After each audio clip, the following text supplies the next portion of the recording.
All right. We are going to be doing two Super Famicom games for you today, and the first of these is Cotton 100%. This is what is known as a cute 'em up, a cute shoot 'em up, and it's something. First thing we're going to do is we're going to head over to the config and set up our options. We're going to turn off visual because those are cool cutscenes. We don't have time for the cute anime cutscenes today, so we're turning them off. I'm going to put in mono. There's not really any reason to, I don't think, but the game does have lag issues. I'm just going to turn it off because I don't want it to be jinxed. The only other thing that's relevant here is difficulty. We're doing a normal run. I do not recommend you do it on Mania. That would be a mistake. Normal is just fine. And I'm going to set the stock to 2. You can go all the way up to 9. This is a little risky, and if I fail this run, it's just my fault. But we're going to hope for the best here. I'm going to be using continues, and so I want my stock to be low for that purpose. So stock is set at 2, and hopefully everything goes well. We'll see. Okay. Other thing that's going on here is you have the option to select what power-up types you want to use. I'm just going to use the standard default one. I have not tested this rigorously to figure out if any of these others are better, but I think that Fire Dragon is the way to go. It also changes the pattern that your fairy companions fire behind you. I have not really noticed any specific difference in the run, but I go with the standards. So we're going to get started here in 5, 4, 3, 2, 1, go. Okay, so Cotton is a game about a witch who rides a broom, and these fairy companions of hers coerce her into fighting enemies to go get some candy. That was pretty amazing luck right there. So that's what's going on narratively. You're not going to see really any of that going on in the gameplay. All we're doing is shooting everything that gets in our way. Along the way, we want to be picking up these crystals that drop randomly. The enemies come in at fixed patterns, so that part is always the same, but the things they drop are random, and so if you're going to have any issues with this run, it's going to be when you swing out of your way to pick up some experience points and then get hit with something. That was a mini-boss, don't worry about it. Pretty much any boss we encounter along the way, we are going to be blasting with magic, and that's the fastest way to deal with them, usually. So a lot of the speedrun in this is, since obviously the game is on rails, we're moving at the same speed throughout. The only time save you're going to get is getting through the boss fights as quickly as possible. I now have my maximum number of fairy companions at 3, and as you can see, they fire behind me. They have a really weak fire pattern, but it does, count for something, so I'll take it. These crystals that they're dropping are experience points. You see down at the bottom of the screen on the left that I have an experience point bar, and that's going to raise up my attack power. I want to get that up as high as possible, as fast as possible. They can either be yellow or red crystals. The red are worth more, and you can shoot them to turn them into red, but you have to be careful not to shoot them too much or they'll disappear. And they can be in 3 different sizes. Oh, I missed that one. So we're here at our first boss, and it's a pumpkin, I think, but it's gone, we don't worry about it. Anytime you have a boss fight at the end of the stage, you're going to be rewarded with tea time. So here it comes. Tea time. Some tea falls from the sky.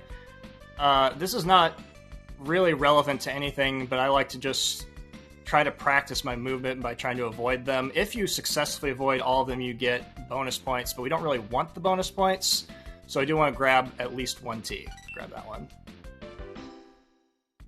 And there we go.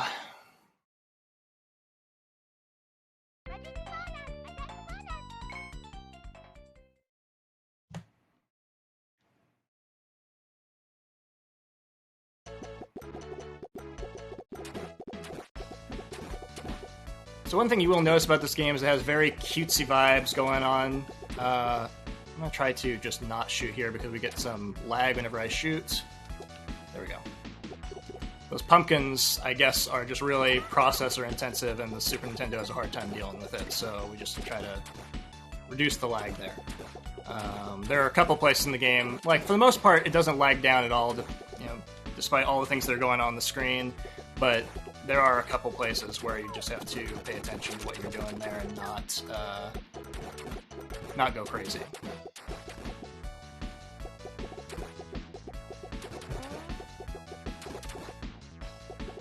I love this game's aesthetic.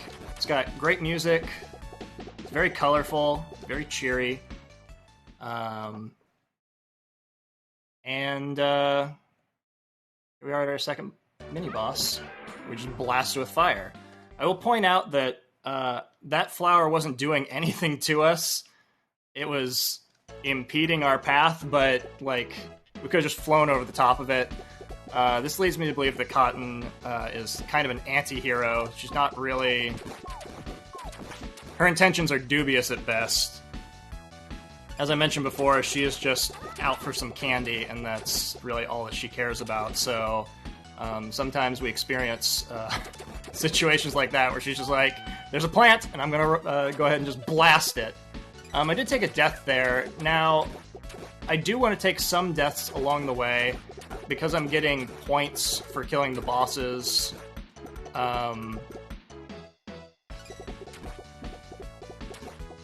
It's giving me some extra lives that I don't really want, and I'm going to want to use continues later on to refill my magic meter. Whenever you start from a fresh continue, you have 3 magic at your disposal. That counter is down in the middle of the screen. And the magic is super important for the run, so I will want to eventually abuse continues. You can get some random magic drops from enemies. I don't know what the odds are, but it seems incredibly slim. Like, a less than 1% chance that an enemy will drop magic.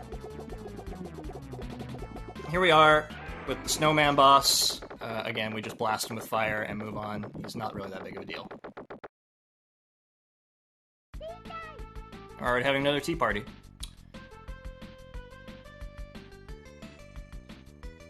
She will yell something excitable whenever she picks up the different colored ones.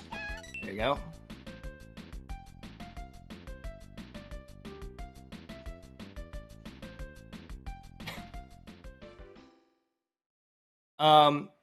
So I did get one random magic drop right at the very start of this run, which I'm holding on to.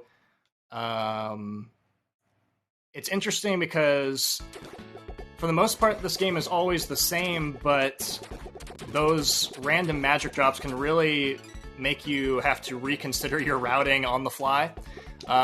So I'm thinking about what my magic counter is going to be when I get to the next boss.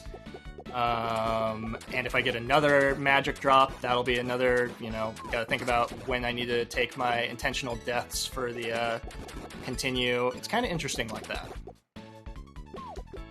And then while you're thinking about that sort of stuff, you usually end up running into a creature because you are distracted. So I'm sure it's all part of the devious plan of the developers of the game.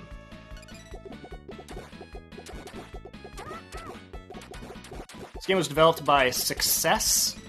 I'm not really familiar with anything else that they've done. Cotton was their first game. This is the second game of the Cotton series. I'm going to just attack this guy. I'm going to save my magic because I'm not too worried about the time loss of not using magic here. You just get right up in his grill and take him to town. And I do apologize if anybody is asking me any questions. I do find that my ability to interact with anyone while playing this game is pretty limited, just because I almost always die as soon as I am bold enough to think that I've got a handle on things. So, I'll glance over whenever we're at the tea time screen and see if anybody's said anything like imminently that I can say something intelligent about. This guy's going to give us a static magic drop. There are a few of those scattered throughout the game. That's the only one of that type of monster that we'll ever encounter, and he always drops magic there. So that's another thing that comes into play, is that there are places where you know you will always get magic, and you build your route around that.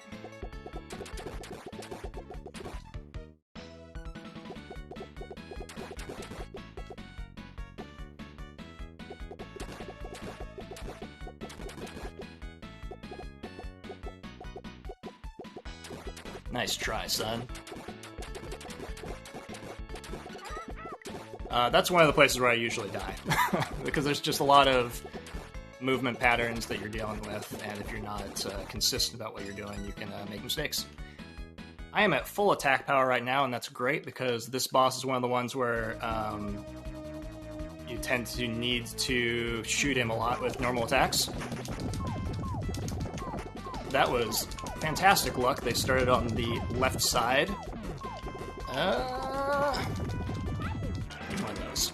Alright. Feeling good. Yeah, this is the only shoot-'em-up game I play, so it is probably 100% on me that I am not good at engaging with anyone while I am playing this. For anyone interested in the game, it is relatively friendly. Like I said, I don't have any experience with this, and it's, you know, pretty straightforward. You shoot with one button, you drop bombs with the other, and you use magic with the third. I've already covered all of the mechanics in the game, so you too could be a cotton expert. I'm going to go ahead and intentionally die here, and that's going to drop my attack power down, and the reason I did that is because I'm attacking these monsters along the way. I didn't already say this, but you get experience points from just destroying creatures, and so... that's good. While I was trying to explain that mechanic, I got a pumpkin dropped on my face. That's okay, though. As long as I don't bump into anything else, it's gonna be fine. Unfortunately, this is one of the screens that I have the most difficulty with in that regard, because there's just a lot to deal with. Especially these guys with arrows. For some reason, they like to tank hits, and kind of fire erratically. So I'm trying to just be careful and stay up top of the screen. And that's fine. We're doing okay. Because of that random magic drop I got, I have a magic to throw in this guy's face. If I had not picked up that random magic drop, I was going to take a forced death and use a continue there to refill my magic, because fighting this tree boss normally takes up way too much time. Now I can die pretty much whenever to refill my magic gauge. I'm going to attempt to do it after I level up my bar. Like that. So I can go ahead and bump into somebody anytime. I did get a life just now from the points I got from destroying that tree, so I'm trying to get enough experience before I get to the boss fight. I probably will go ahead and not worry about taking a continue before the boss, just because I don't find magic to be particularly useful on this one. But if I do randomly bump into something, we'll say it was a strat.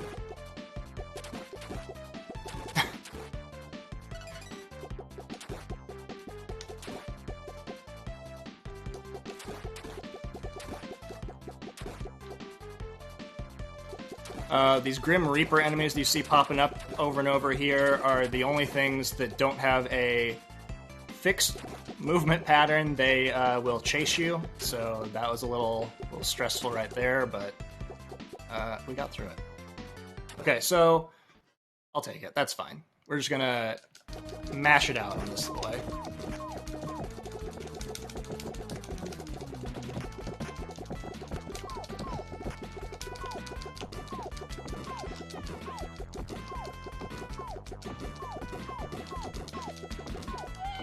That's okay.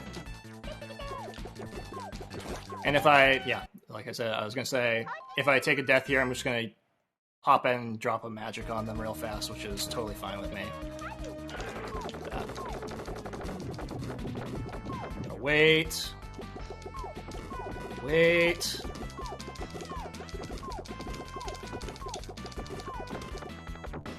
that boss fight's really awkward in terms of just...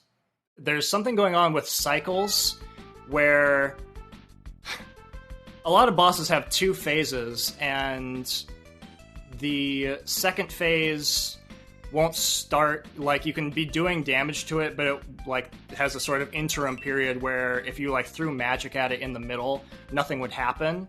So I intentionally did this thing where I pushed it into the second phase. There's a portion there where you probably couldn't tell, but the body was kind of invulnerable while I was shooting at the head. So timing on that part is a little awkward. I'm pretty satisfied with how that went. It seems like it was a little silly because I took deaths, but, like, again, I kind of wanted to so that I would reset my magic counter.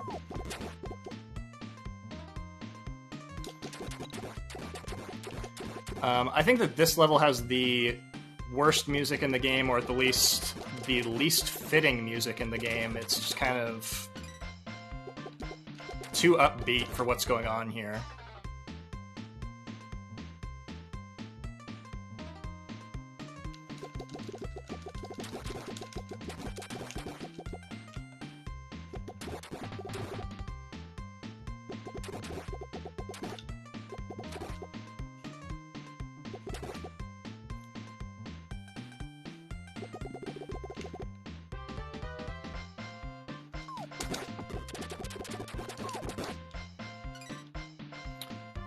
I'm gonna go ahead and use magic on this boss. I don't normally do so, but because of where I took a continue, I think I have the freedom to do so.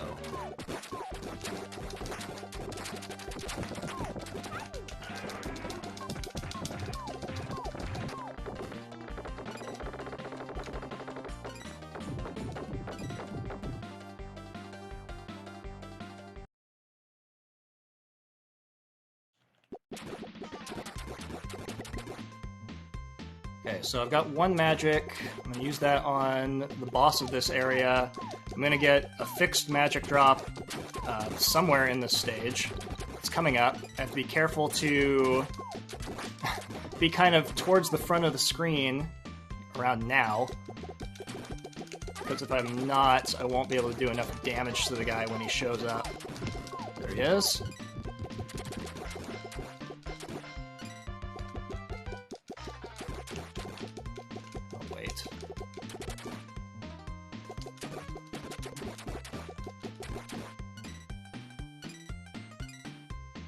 You also be careful not to get caught on the environment, because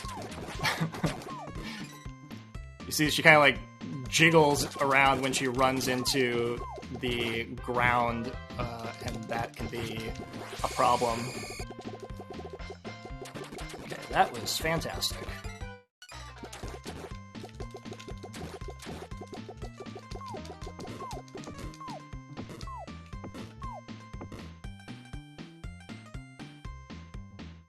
Okay, so I'm going to drop a fire on this chicken here. We're kind of like retreat away from it. Great. If you don't have magic when you get to this boss, it is a problem. It does seem like a lot of this run is just blast them in the face with magic, and it is. But again, like where you have magic is fluctuating based on random chance. So it's a thing that you have to be considerate of the whole time.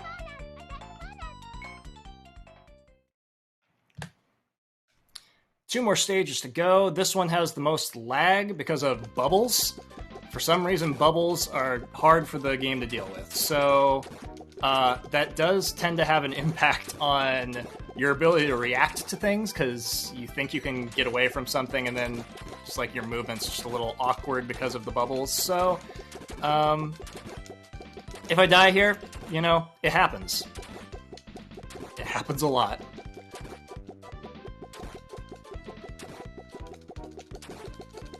The bubbles will also throw off your movement. There's they'll kind of like push you up or down, and then in the case of both boss fights here, there are issues. See, here's some lag caused from all the bubbles that are happening. The graphics got too cutting edge for us there.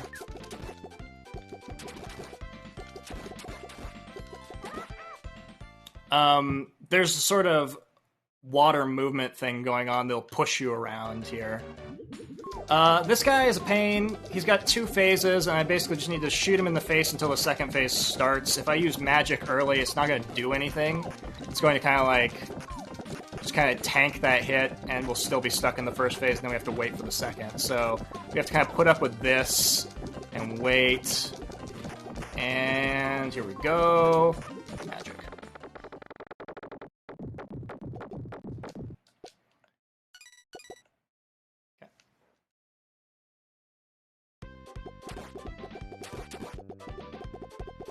We're going to be moving into a section that's got a lot of static magic drops from those eyeball boys. I don't really know what anything in this game is called.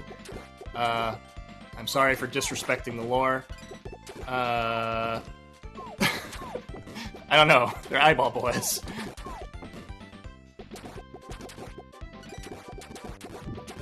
Okay, so stay low.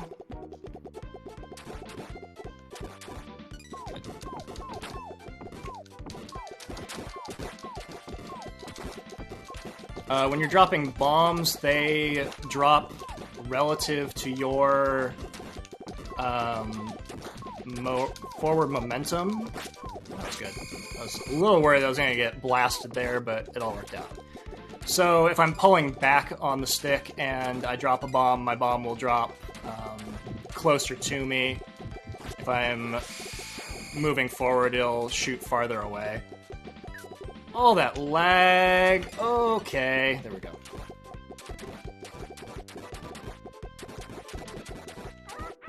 Okay. We're at full attack power, and we're moving towards this boss, who is a pain. Like I mentioned before, we're dealing with the situation where the game is kind of pushing me around like this. And this boss is spinning in circles, so it can be real easy to just bump into him. I'm waiting for his second phase to start before I throw any more magic. And there it is. That was really good. It's really easy to lose time on that because like all of his attacks cause lag. So I will absolutely accept that.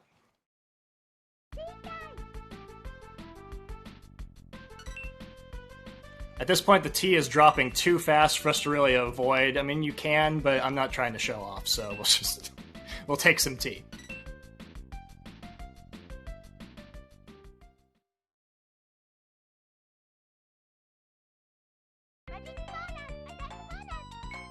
Okay, so I'm moving into this last area with 2 magic. I need just 1 to attack the mini-boss. I don't really need to worry about anything else other than that right there. I was worried I was about to get blasted in the face again. If you get to this point and you've taken some unintentional deaths, your attack power is lower, and that can really mess up your ability to deal with the eyeball boys or anything else. Because everything kind of like has an artificial inflation of difficulty where things just take more hits to be destroyed. So if your attack power goes down, things start to get real bad real fast, and I'm sure that is no different from anything else in the genre. That's just kind of the way it is.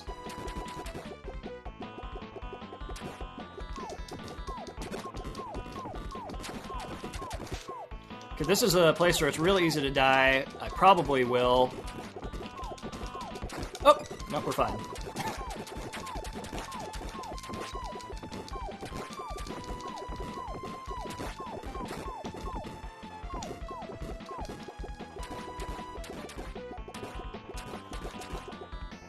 Okay. Moving on to the mini boss, and then immediately after we're gonna have the final boss. It's real fast. We're gonna fight our shadow self. Of course, you have to fight your shadow self.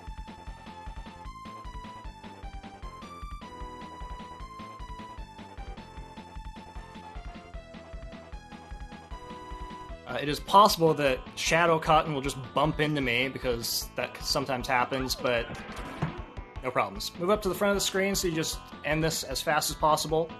So she goes to the right to leave the screen. And now we're at the final boss. She's got this weird shield thing going on. I'm just going to blast it. I'm not going to waste my magic on it until she drops it. And now I'm going to get up in her grill and mash as much as possible. Really make her feel it. Hit her with some magic. And that is time.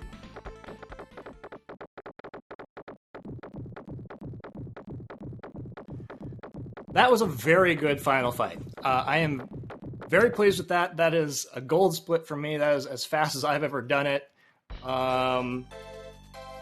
Feels good. Feels right.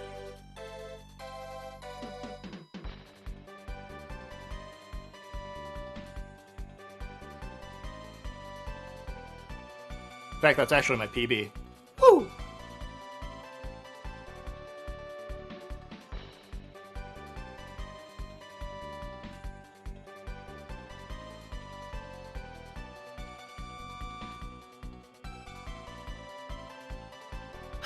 I don't have a whole lot else to say about it. It's a good game. It's fun.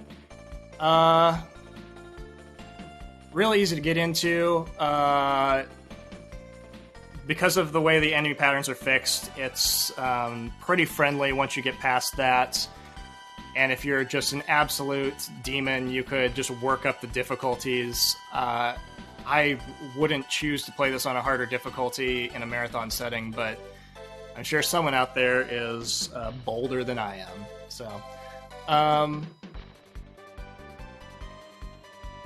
and the Cotton games in general are fairly underrepresented in terms of speedrunning.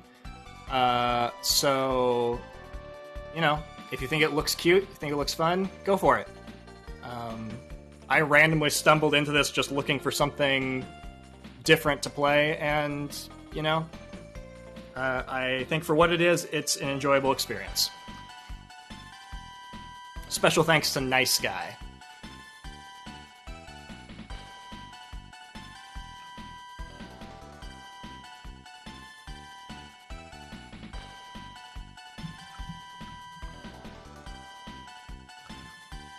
I didn't think to ask the staff about this, but if they want to go to an ad break while we switch between games, I say go ahead and go for that. I'm going to be right back with Return of Double Dragon.